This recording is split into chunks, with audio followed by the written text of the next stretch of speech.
സാറേ ഇപ്പൊ എന്നെ വിട്ടാ ഞാൻ മിണ്ടാതെ പോകും. അല്ല ഈ ചെറിയ അടിപിടി കേസ് എന്നെ പിടിച്ച് അകത്തിടാനോ പാവെങ്കിൽ എന്റെ അണ്ണൻ ഇപ്പൊ എത്തും. നീ ഒന്ന് അടങ്ങ് സുഖം, ആദ്യം നിന്റെ അണ്ണൻ വരട്ടെ. ഹലോ സാറേ. ആരാ? ഹരിഗുണ്ട. ഹരിഗുണ്ട ആക്കിയതാണെന്ന് മനസ്സിലായി. ഹരിഗുണ്ട എന്താ കാര്യം? എന്റെ ചെറുക്കനെ അവിടെ പിടിച്ചു വെച്ചിട്ട് എന്താ കാര്യന്നോ? ബിനുവിന്റെ വലം കൈയാണെങ്കിൽ ഈ നിക്കണ സുഖുവിന്റെ ഇടങ്കയ്യാ. എന്തവനാണ് നിന്റെ ചന്തി കൈ തരുന്നത്?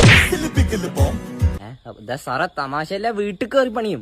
അങ്ങനെ പറഞ്ഞു കൊടുക്കണ. അല്ല ഇതെന്താ വയറ്റത്ത് കൈ വെച്ചിരിക്കുന്നത്? അതൊരു കത്തിക്കുത്ത് കഴിഞ്ഞ് വരടാ, കൈയെടുത്താ ചോര തെറിക്കും. അതൊന്നും വിഷയമല്ല, സാറ് പറ. കൂടുതലൊന്നും പറയാനില്ല, ഇവനെ വിട്ടുകിട്ടില്ല. സാറേ, സാറിന് ഒറ്റ മോനല്ലേ ഉള്ളൂ. ആര് പറഞ്ഞു? എനിക്ക് 8 മക്കളാണ്. സ്റ്റേഷനിൽ നൈറ്റ് ഡ്യൂട്ടി ഒന്നും കിട്ടാറില്ല. നീ പറയാൻ വന്ന കാര്യം പറയടാ. ഒറ്റ മോനായിരുന്നെങ്കിൽ പറയാനൊരു കിടിലൻ ഡയലോഗ് ഉണ്ടായിരുന്നു. അതെന്തോ ആയിപ്പോട്ടെ, പക്ഷെ ഇവനെ വിട്ടുകിട്ടണം. നീ എന്റെ മേടിക്കും. മഴ പെയ്തിട്ട് നനഞ്ഞിട്ടില്ല, പിന്നെ കുറെ നേരെ അവന്റെ ഷോപ്പ്. കാര്യം പറഞ്ഞപ്പോ അടിക്കണ. സത്യം പറയടാ, നിന്റെ ശരിക്കുള്ള പേരെന്താ? ഹരിയുണ്ട. അല്ല ഹരികുണ്ട. ശരിക്കുള്ള പേര് പറയടാ. സുമേഷ്. സുമേഷ് അവന്റെ ഒടുക്കത്തെ ഷോ. ഇനി ഷോ കാണിക്കോ? ഇല്ല സാറേ. ഇനി പറയടാ, ഇതെന്താ കത്തിക്കുത്താണോ? അല്ല. പിന്നെന്താടാ?